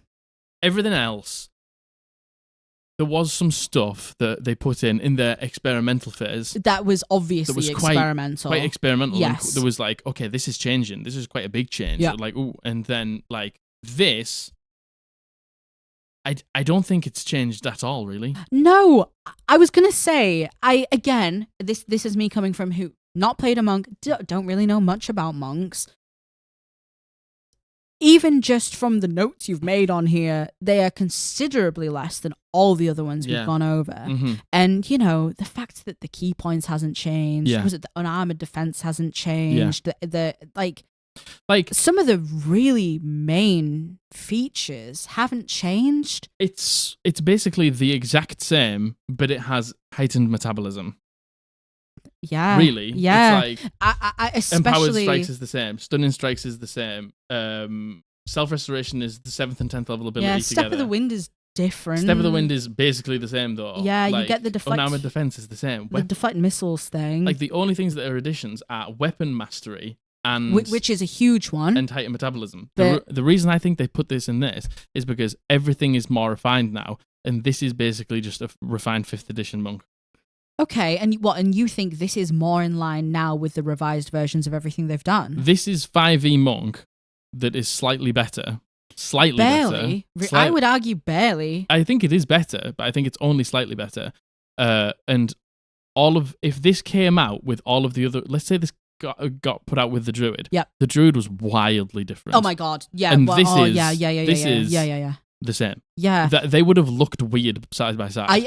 I agree. You think it's because they've not really tweaked too much. So because everything else looks more refined now and going in the right direction. Yeah. This isn't a big change. Like this is do you think they were like, it's a little bit lackluster, a little bit boring? Maybe is it boring? I think like look, I like Monk as it is now. It's underpowered, and it needs some help. And it has had some help, maybe not enough, but definitely I think it's enough. Going in the right direction. Agreed. So I think they did this with these ones because, like, they haven't actually changed that much. I agree. And maybe it would get lost in the sauce of everything else. True. To me, absolutely the highlight is heightened metabolism and acrobatic movement, and then the being able to deflect energy. Yeah. Those are the standouts to me, definitely. And, you know, like the changes to Step of the Wind is good. Like it needs a better hit dice. Find out a way to make it less multi-score dependent. Yeah, and I think giving it the D10 hit dice literally does exactly that. And either move heightened metabolism to 2 when you get your discipline points. Agreed. Or just overhaul the discipline points. Yeah, just they gave them a new name, and then no, that's the thing. They gave them a new name. So you go, discipline it's points. It's not key points anymore. It's discipline points, and it's like. Oh, it's the exact same. Yeah, very underwhelming. Yeah. I'm very underwhelmed. They didn't change enough. No, I agree. Definitely not changed enough. But I think with a few small tweaks again, it could be very impactful. Like, that's the thing. I don't want to fucking shit on anyone who's trying the best to do a good job. Like, it's going in the right direction, and I would rather them not do what they did with Druid and be like, what'd you think of this? And then just sort of like revert it back to what it was. And then be like, I agree. Because that's what they've done. Spoiler alert. We'll go over it if you want us to. Agreed. And the Druid is better, but there are some elements that they shouldn't have. Yeah. They shouldn't have backpedaled on. But, that's for a different time. But this, it's like... very underwhelming. I feel like... This is just 5e, but a little bit better. Yeah, I would agree with that. It needs to be 5e, but a lot better. I agree. And again, the heightened metabolism, fucking awesome. Acrobatic movement, fucking awesome. However, you didn't see monk mains being like, I want to be able to run up the side of a building, whatever. Yeah. You had monk mains going, please give us more key points. Please give us more key points. Please give us more key points. Yeah. So it's like heightened metabolism fixed the key points, but heightened metabolism comes at level 7, so you're shit for 7 levels. Yeah. So it's like, just give them it at 2nd level, or get rid of heightened metabolism and give them more key True. points. Like, I prefer heightened metabolism. I do too. I prefer that I think over overhauling the. That's cooler than being like, you get a number of discipline points equal to agreed. your monk level plus your proficiency bonus. I think it's cooler. I think it's cooler. And it's like another resource to manage. I Agreed. use my heightened metabolism now. Yeah, I think that's cooler as well. But you know what? There's part of me, the conspiracy theorist in my mind, that is like, do they potentially recognize that this is maybe underwhelming? Because, again, this is me being very, very, very conspiracy theorist here. That's what I'm saying. Like, that's why they've put it in with all of this. Yeah. Have they been like, we know it is, and they've done it not intentionally, but they're aware. So then when the feedback comes in, it looks like they're acting on it and they're playing on it, because let's face it, Wizards of the Coast lost a lot of trust at the beginning of this year. Mm-hmm. They lost so much trust with the OGL situation. Do you think this is, a kind of veiled way of being like, we're listening, we're doing everything you want? Maybe. They put out something very lackluster. Let's face it, with the Druid as well. They knew that Druid was getting changed. They probably know this monk is getting changed too. Maybe that might be a shout. Like, that's purely speculation. Yeah. And I don't want to whittle again the hard work that these people have done to change 100%. these. But you also have to understand, Wizards of the Coast is still Wizards of the Coast that's owned by Hasbro. Yeah. So I think I do think this is without a doubt underwhelming. Very much so. It's not enough. With great changes. A couple of great changes. I'm telling you right now, if heightened metabolism goes to level 2 when you get your discipline points, and it's in there with the discipline, like as an option to be like, you can do flurry of blows, you can do patient defense, you can do step for the wind, you can do heightened metabolism. Yeah. Like then I'm immediately super happy. The martial art dice going up, give it a D10 hit dice. I'm happy. Yeah, and again, I don't want it to seem, when we're saying all of this, and you know what, especially me putting that tinfoil hat on there and saying that, like, okay, but I do want to make it clear, I don't want anyone to think that I'm being like, the employees are Wizards of the Coast, because you are hard working, you are creative, you are intelligent, you are talented at what you do. You are. You've proved it through everything else you've done, right? I don't want to take away from that. I realize there is a human being at the other end of this, but I'm just saying there's still changes to be made, and you're aware of it because you're opening feedback up. And the thing is, it's like, we can sit here and you might go, oh yeah, Jack had a good idea and Margaret had a good idea and that sounds good and like this, and it's like that. We don't work there. Yeah, but at the same time, it's like, I can only make the decisions from what's been put out. Indeed. I didn't come up with the raw material. Yep. I only came up with exactly. Like, this change. We're being derivative here, whereas these people have to work from the ground. They have to work from scratch. Totally. So it's like, and they are listening, and they are. I will be putting in my feedback. Same. I will be saying that X, Y needs changing and stuff like that, and like, and I hope they listen. If enough people do, it's going to get changed. And I'd be buzzing because I think it's in the right direction. Totally. Just needs a few changes in the I'm not kidding you. If they only moved heightened metabolism to 2nd level, that would make everything so much better. It would. I would probably accept just that. I'm adding another one to my list. Go on. So heightened metabolism at level 2. Yep. What was my other one? Heightened metabolism at level 2. A D10 hit dice. Oh yes, a D10 hit dice. Yes. And deflect missiles doesn't cost key points. Oh, yes. Agreed. It just costs a reaction, and if you succeed on reducing the damage to 0, you get to throw it back for free. I'm completely with you on that. Completely. What do you think? The same for deflect energy. What do you think? What do you reckon about that? Please, especially monk mains. I know there's a lot of you out there. I know there's a lot of you who watch this podcast. Let us know what you think. There's a lot of you in the Discord. There's a lot of you. So shall we get onto the way of the 4 elements? Yeah, so it's now called Warrior of the Elements. Oh, so yes. They've gotten rid of the 4 elements part. Yeah. So Warrior of the Elements. Warrior of the Elements. The previous Way of the 4 Elements, which is the worst rated subclass in D&D 5e. Well, let's see if they've given it a little bit of juice. So at 3rd level, which is when it looks like OneD&D is standardizing everyone getting the subclass at 3rd level. Don't mind that. You get something called Elemental Attunement. You've attuned yourself with the elemental forces of the multiverse. You know the Elementalism cantrip. I could have read that out so weirdly. Elementalism cantrip, I think, is just like thaumaturgy, okay, prestidigitation, Druidcraft, Druidcraft. It's just that sort of like you can make like light things happen with the elements, with the air, with the water, with it. So I think it's perfect flavor. Yeah, I like that. I like that. In addition, at the start of your turn, you can spend 1 discipline point to imbue yourself with elemental energy. The energy lasts for 10 minutes or until you have the incapacitated condition, and you gain the following benefits for the duration. So, elemental strikes is the first. Whenever you hit with your unarmed strike, you can cause it to deal your choice of acid, cold, fire, or lightning damage rather than its normal damage type. When you deal one of these types with your unarmed strike, you can also force the target to make a strength saving throw. On a failed save, you can move the target up to 10 feet towards or away from you as elemental energy swirls around it. I don't know how much this differs from the original.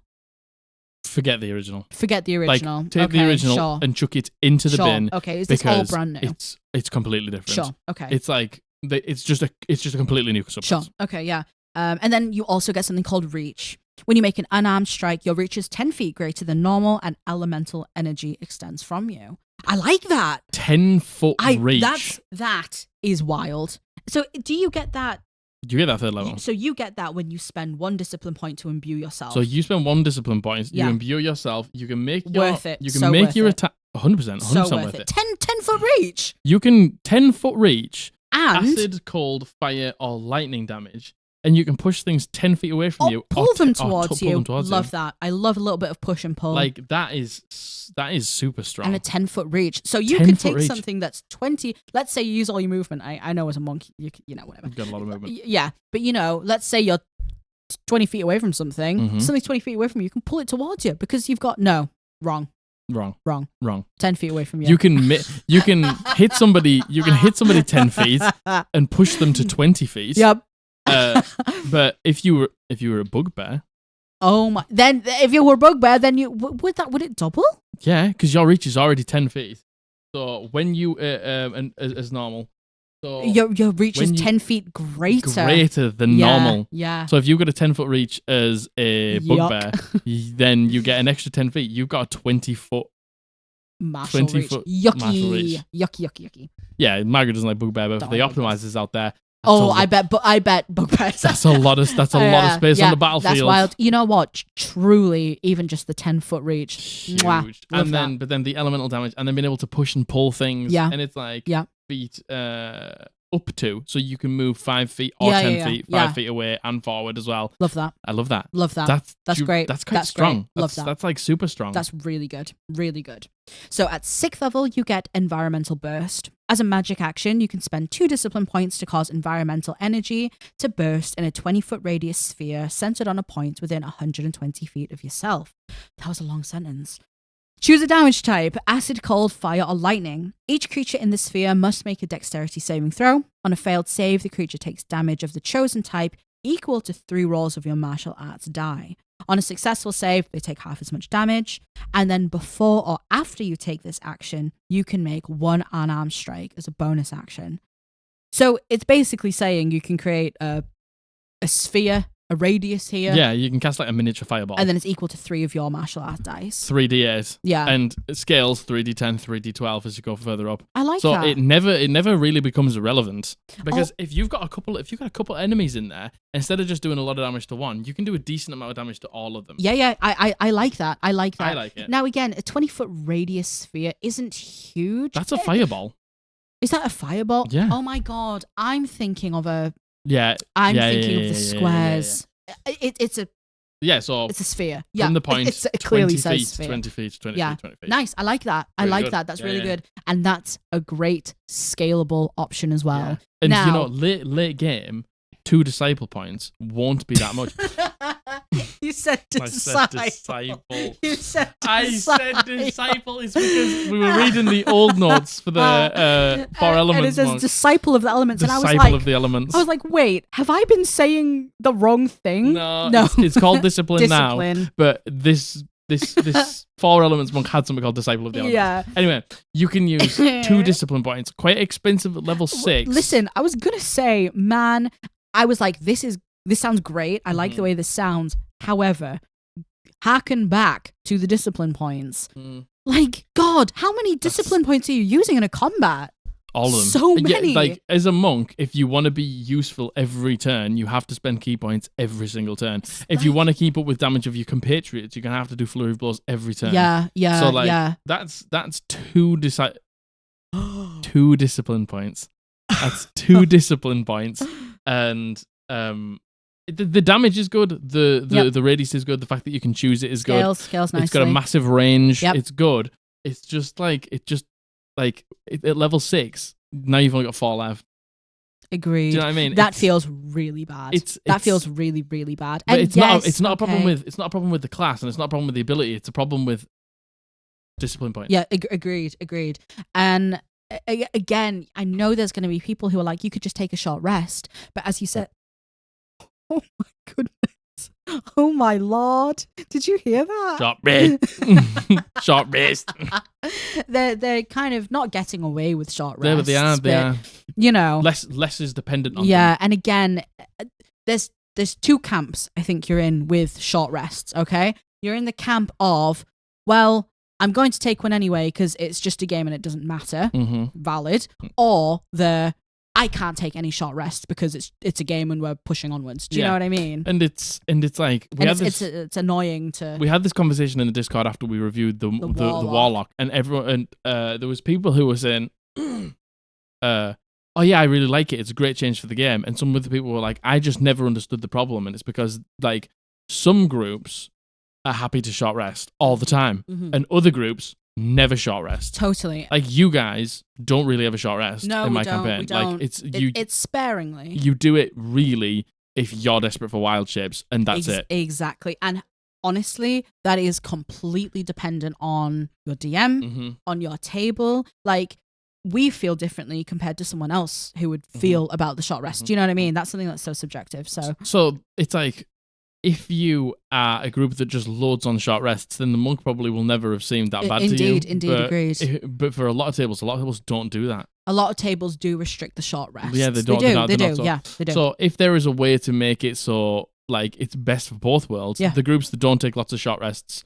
get heightened metabolism, so they don't have to worry about it. Indeed. That's great. Indeed. The groups that don't like really short rests, the new Warlock's going to be great because the new Warlock doesn't have to spend a short rest. Finding ways to like make every class equal in terms of rest is better. Yep. And I think that's why the disciple points, the heightened metabolism needs to discipline points. Oh, and he's here as well. Came to tell me he's come to tell you. Father, did you know that you said disciple? Father, did you know that you said disciple instead of discipline? You are a fool. You have no discipline, do Oh, you, you sir? have no You discipline. have no discipline. You have no- None of it. Oh, do not let this dog get on the table, Jack. He is. Oh, honey. Here you go. Here's your daily dose of daily dog. bully. Yeah. Hello, puppy. He's the dog and he's here. Are you a monk? No. You are not dexterous not enough to dexterous be at all. a monk, let's face it. Okay. Okay. We safely moved the dog. He's just down here now. Okay, yeah. So yeah, that was the 6th level environmental burst. Very good. No, it's not even that expensive. It's just you don't have enough discipline points. Yeah, So we need to fix the discipline I points, and then this agree. feels amazing. Agreed. I Love agree. the ability though. I do too. I love the Love it. ability. I love it. So, at 11th level, you get Stride of the Elements. When you use your Step of the Wind, you gain a fly speed and a swim speed equal to your speed for 10 minutes. Awesome. Cool as fuck. Like, To be able to get a fly speed? like the only thing is, it's like every single time something like this happens, fly speed's amazing. Marshall's getting flying. Yeah, cool. indeed. And Marshall's getting flying is great because it means they can be useful in like those flying combats, those combats with the flying creatures. Because there's going to be one. There's going to be one. And like the only thing is, it's like 11th level. Oh wow, the monk gets a fly speed. Wow, the monk can do the thing that the wizard could do at 5th level. Yeah, it always it's all feels, comparable, isn't and it? I understand, like, yes, but but if it wasn't for this, then the monk could never do it. It's like, I know, but just still doesn't feel. I really like it. Getting a fly speed's always great. Yeah. I don't know if it's enough. Yeah, I, you know what? I really like that. I don't know why. I love it. It's great. I really like that. But you're right. When you compare it, when you look at it isolated, great. When you look at it on the scale of what everyone else gets, yes, I completely understand. And like you said, there's an argument of, well, they didn't have it before, so they didn't have it before, which is great, and it's like they don't have to concentrate, which is great. But I maybe would have just liked something else as well. But flying as a marshal is really strong. Yeah. Like, Agreed. A flying barbarian is scary. Yeah, real scary. A flying real scary. flying monk with Fists of Fury is scary. So do you want to know what? Yeah, the fucking wizard can do it, but it costs a spell slot and it's concentration. The monk just gets to do it. Yeah, monk just gets to do it. Which is... Again, key points using a Step of the Wind. But, you know, again, I feel like what Step of the Wind's like, what, 2 key points? Is that it? 1 key point. 1 key point. I feel like that's worth it. It's worth it. That's 11th level, so when you've got very 11 worth to just spend 1 and get a fly speed. And you're most likely going to get to level 11. Yeah. You know what I mean? I think it's pretty sick. Yeah. I think it's pretty sick. Yeah. So the final subclass feature at 17th level is called Elemental Epitome. When you use the Elemental Attunement feature, you also gain the following benefits for the duration. So when you use your when you go into your Elemental Attunement thing at level 3, this is just extra shit that you get. Yeah. So you get damage resistance. You gain resistance to 1 type of the following damages of your choice: acid, cold, fire, or lightning. At the start of each of your turns, you can change this choice. You also get Destructive Stride. When you use your Step of the Wind, your speed increases by 20 feet until the end of your next turn. For that duration, any creature of your choice takes damage equal to 1 roll of your martial arts die when you enter a space within 5 feet of it. The damage is the same type you chose for this feature's damage resistance, and a creature can take this damage only once per turn. And just so you know, at that level, you would have 55 movement speed if your base walking speed was 30. Yeah. So that means you would have 75 movement speed. Which is insane. You can get a lot of enemies in that. Like, would you... Okay, so the stipulation of when you enter a space within 5 feet of it, does that mean... Because you also get to disengage with the Step of the Wind now, right? So it depends. The only thing I don't understand is, because you've taken the disengage action, when you disengage, is it just the once? Like, or is it... I think if you disengage, you don't provoke attacks of opportunity at all. Right. So let me just check. Well, see, I thought it was the other way around. I thought if you disengage, it's only from that one thing. Your movement doesn't provoke attacks of opportunity for the rest of the turn. Nice. So you could run circles around things. You can just run next to everyone on the map and damage. And how much damage? Equal to 1 of your martial arts die, which would be 1d12. 1d12. So, you could probably let's just say there was 7 enemies. Yeah. That's 7d12 damage. Which, you know, again, this is very situational, right? Yeah. But it would still the one. A couple of times you got to do it, it would still feel really good to do it. Yeah. I have to be honest. I think it would still feel good. I think it's quite strong. Yeah, agreed. Even if you did it just to get the movement speed. Yeah, agreed. And the thing is, it's like, when you use your element of attunement, you also gain the following benefits for the duration. For the duration of it, for 10 minutes. 10 minutes. Yeah, 10 minutes. This means you can also do all the other things you want to do. Yeah. You can go up and still smash things with your staff, or punch things with flurry of blows. Yeah. And every single time you take do Step of the Wind, you can just go. Yeah. And, you know, let's say the combat finishes, you still have it for another 10 minutes outside of it as well. So you're super speedy outside if, you know, again, very limited circumstances in which that would be beneficial, but still. And then finally, that's not all it is. You also get something called Empowered Strikes. Once on each of your turns, you can deal extra damage to a target equal to 1 roll of your martial arts die when you hit it with an unarmed strike. The damage type is the same type you chose for the feature's damage resistance. So when you do an unarmed strike, you can add an extra martial arts die. It's pretty strong. Yeah, and again, that's just like a lot of fucking damage. That's a lot of damage. Couple it with what we were just saying before as well. That's a lot of fucking damage. That's a lot of damage. You're doing your weapon damage. At this point, you'd have chucked your staff away and you'd just be punching stuff. Yeah, because it does. So you'd be doing. So let's just say you did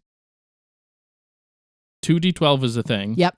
And then you did a flurry of blows. You'd be doing 6d12 which on is your nice. turn. Again, granted, this is 17th level. I mean, still 6d12. Oh yes. Oh, I still think 6d12. And then it's like, let's just say you wanted to do the other one, and there were 7 enemies on the battlefield. You did 2d12. Used your bonus action to do Step of the Wind. Then you did another fucking 7d12 on top of it. You just did 9d12 damage. And this is not taking into account the environmental burst as well. Yeah. Being able to put your sphere down and damage, you know, whatever in that sphere. Imagine having the sphere down and then running through it, doing extra damage through it. Mhm. Do you know what I mean? I mean, I think it's just an instantaneous blast. Or is it an instant thing? Yeah, so it's not going to be up. Yeah. But like, that's a lot of damage. That's a lot of damage. That's a lot of damage. I like that. That's a lot of damage. I like that. I really like That's that. a lot of damage. And a 10-foot reach. Like, that feels good. So let's. That feels very strong. I like that. I feel really like that. They were like, this was shit in 5e. Yeah, Let's yeah. make it unreal in Yep. 1D&D. Yep. That's sick. I like that. And also, just remember that at this point, you've also got 10-foot reach. And you also can push and pull things up to 10 feet as well. Yeah. Alongside having a fly speed, being able to do a mini fireball, and also being able to, at the end, run circles around people whilst fucking setting them on fire or blasting them with ice, changing your damage resistance every single round, Yeah, and then having- also giving another unarmed strike And damage having dice. an AoE. Yeah, I like that. I really like that. That's sick. Actually, I'm a big fan I'm of a that. big fan of to that. be honest. I think that's fucking sick. And again, I don't know much about what the Way of the Four Elements was before. Everyone says it's dog shit. I believe you. Believe me. I believe you. It's trash. I believe you. This, I'm assuming, especially people who've played it, feels night and day, right? I'm This assuming is- this feels night and day. I think this is actually the best monk subclass. Oh, really? Yeah. If you compare it to all 5e stuff that we've got now, Yeah, yeah. Oh, yeah, the, yeah. the Mercy Monk is probably the best one. Yeah. The Mercy Monk is probably the strongest in terms of what it can do. Mm. You compare the Mercy Monk to this is way better. Yeah, this is great. This is really strong. Just a lot of damage. It's a lot of damage. Just a lot of damage. Like 2d12 per unarmed strike. Yeah, that's a lot of damage. That's a lot of damage.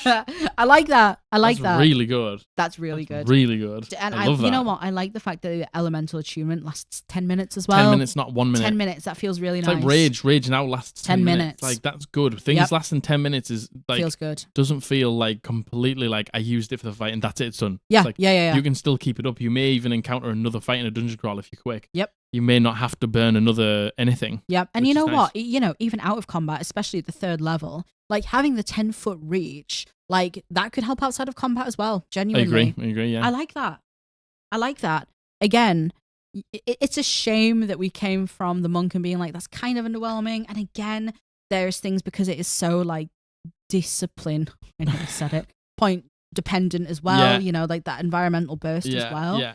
I I think, John, like coming away from it, I'm happy. yeah, same. Because, Especially after like, reading that. I went through the hand, the Warrior of the Hand, and I went through the Warrior of Shadow, and they're both good. Yep. I think this is the best one personally. But coming away from the monk, it's like I'm not sad. I just wish there was just more. Yeah. Like it's not like, oh, that's a bad change. Yeah. It's like there was changes that I was expecting that didn't get made. Yeah. Like Yeah. I Agreed. was expecting, I some was- more key points. and- Sorry, discipline points. Yeah, and this is again someone who doesn't play a monk, doesn't know much about a monk. I was absolutely expecting like a key point overhaul. I was definitely. Well, the diz is called discipline. Yeah, yeah. But I was expecting height and metabolism is the fix if it's earlier. True. I do want a D10 hit dice. True. I want deflect missiles to not cost a key point. True. I want stunning strike to maybe not. I don't mind the stunning strike thing if the other things get made fixed better. exactly. I Like- feel like the stunning strike thing. Again, everyone will feel differently about this, Yeah, right? yeah. I feel like the stunning strike thing is the bottom of the priorities. Yeah, because compared to everything stunning else. strike was the one really good thing that monks had. Yeah. So like to bring that down and bring everything up just a little bit. Yeah, it would probably feel right. Yeah, we just need a little bit more, just a little bit more. It's all going in the right way. The Way of Four Elements monk, mwah, sick. Agreed. I love that. Love that. I So really good. love that. Amazing. Really love like it. that. That's So nice. I think we're on the right track. We're on the right track. And again, we've said it about everything apart from the druid. Like on the right track. Mm. Genuinely on the right track. Everything I said before still stands. There's one thing that got changed in this playtest that we're not talking about today that I am not happy about. Oh no. But I won't talk about it in case we do talk about it. Oh my goodness, Jack! Absolutely leaving you on a cliffhanger Yeah, there. like it's not good. Oh no. No, Oh, can you give a hint? it's my other favorite class. Is it Ranger? Yeah. Oh no, it's the Hunter's Mark thing, isn't it? Yeah, it is. Yeah, it is. It is. But we'll talk about We'll that talk later. about if you want to hear about it. If you want to see Jack lament, please let us know. I'm not happy about it. But do you want to know what? Well done, Wizards of the Coast. I think Yep. it's heading in the right direction. It is. It There is. just It needs is. to It is. be. If we just get the height and metabolism closer or we give us more key points, give us a D10 hit dice, I'm going to be happy. Yeah. We're good. So, you know what? Again, and I'm sorry that I keep talking about the druid. Of course I do. But, you know, a video about the monk. So the druid. Have you thought about a moon druid? So, coming away from the druid, I felt really bad. Yeah. The druid I thought was worse. This, I think, is just underwhelming. Yeah, I think. You know what I mean? Do you want to know what? I would rather it be underwhelming and then iterated on to be more stronger. Indeed. But the thing is, it's like they've changed the martial arts dice. Is that enough to cover the key? No. So now we know. Yep. Would it feel bad if they took the martial arts dice away now? Yes, but if they fix the key points, no. Yep. So, you know, like, I think it was like here's a little test. Indeed. And you tell me what you think. And I'm telling you what you think. And I hope you listen. I'm sure they will. They have listened so far. They have. I feel confident about it. I feel confident that I do. That this is going to be good. Like, I'm coming away feeling optimistic. So am I. that, So am I. Like, they have listened to so much feedback. Yep. And I feel like I think most people would agree with what we've said. And let's not forget about some of the bangers that we've also read. Barbarian, banger. Fighter was good as well. Absolute slaps. Also maybe a little underwhelming, but still good. The Warlock, personally, banger. Love it. Banger. I understand that people were upset that it's not a short rest anymore, and course, I get that of because, course, like, you know, like, people don't like change. I get that. But the Warlock, that is so much better. I get it. They are so much better at so many things now. I think OneD&D overall, good. I'm enjoying it. I'm enjoying learning about it. So the only thing I want to say, the last thing before I leave you on this day, on this mortal the coil. thing is, right, that is basically the 5e monk with a couple of changes. Indeed. Yes, the fucking subclass is completely different. Yeah. Is it enough for a new player's handbook? Like, being honest, that isn't enough. That isn't enough to release a new book.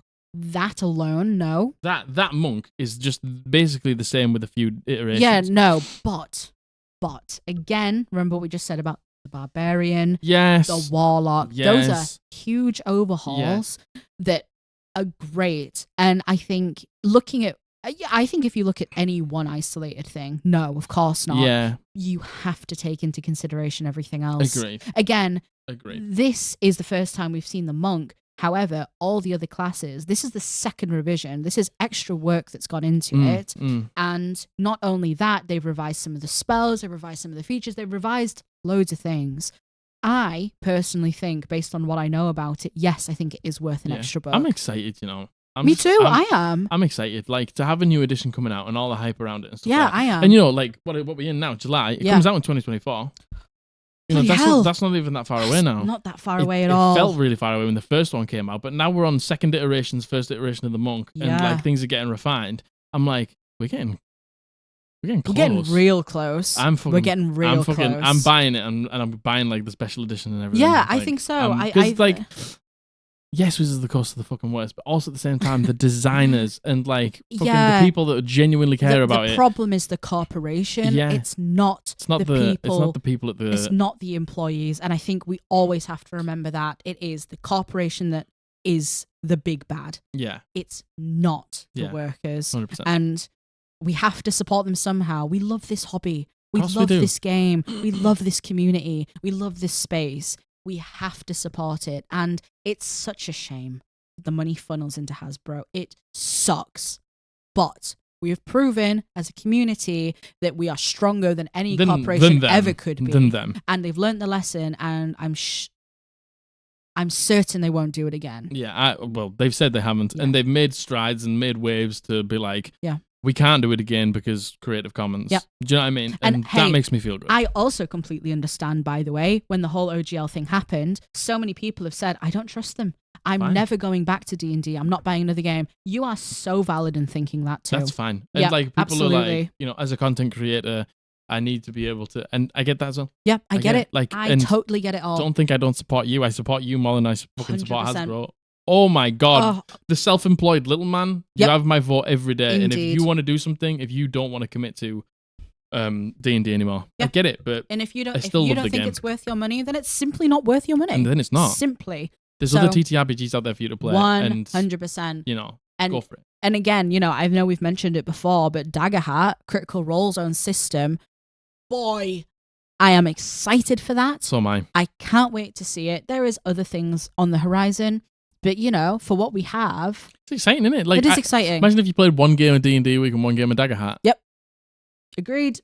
And Ooh, baby. that is all of the other game systems out there too. So, me too. It's an exciting time.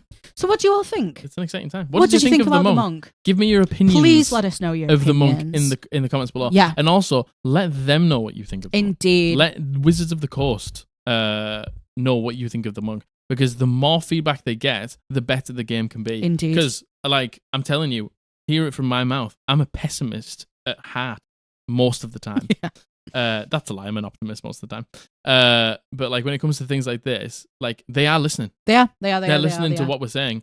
Like, the druid doesn't look like the druid looks like now if it wasn't for all the feedback. Indeed. So, and again, the feedback opens exactly 2 weeks today from when you're seeing this, July 20th. So amazing. Take a look. A little shill for us. We currently have a couple of polls going at the minute. We do. This is going to be for our Thursday episodes going forward. We're going to be doing a Beyond the Character Sheet episode. And then also sprinkling in OneD&D stuff. Yeah. So let us know that we have a poll up for what class you'd like us to talk about. There's a poll on YouTube, and there is a poll also on our Discord. It has its own separate channel. Please take a look. Yes. Let us know what you'd like to see. Buy a t-shirt from www.eldritchpodblast.co.uk. Yeah. Buy some other things from our other store, the Hellbound dice. Both of those stores will be linked down below. That supports us both. Nobody else, just me and How is Margaret. this noise? Yeah. Join our Discord. Invite links down below. Yes. And we are announcing a new homebrew challenge, the last installment of the Theme for Moon on Monday. So tune in, fellas. Get in there. Take part. And from us, we've kept this under 2 hours. Oh my god. Oh my god. Oh my goodness gracious me. Shall we just chat for another 10? No. 1 hour and 50 minutes is still a long podcast. It is, but for us, maybe not that much. Very but short. if you like the video, make sure you click the thumbs up button down below. Leave a comment with your thoughts on the monk. The bell button is the notification button, so you are notified on a Monday and a Thursday when we upload a video. And if you haven't, consider subscribing. It is free. I know most of you are, but I would like the last little bit of you. Subscribe. Subscribe. The person behind you, subscribe. And from me, I love you very much. From me, I love you very much. Well done, Margaret. Sorry. The dog loves you very much. Yep. We've been the Eldritch Podblast, and we will see you on Monday. Bye.